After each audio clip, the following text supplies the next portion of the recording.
Фраза «іске сәт» на русском языке означает «удачи в работе», «успехов в деле». Это доброжелательное пожелание перед началом какого-либо дела. Бүгін жаңа жобаны бастайсың ба? Сегодня начинаешь новый проект?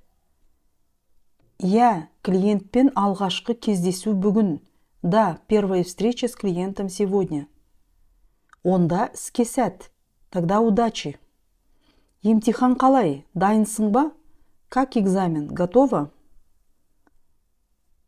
Я кешке дейін қайталадым. Да, повторяла до вечера. Керемет, іске сәт. Отлично, удачи. Бүгін тест тапсырасыңдар. Дайынсыңдар ма? Сегодня сдаете тест. Готовы? Я дайынбыз. Да, готовы. Онда іске сәт, балалар. Тогда удачи, ребята.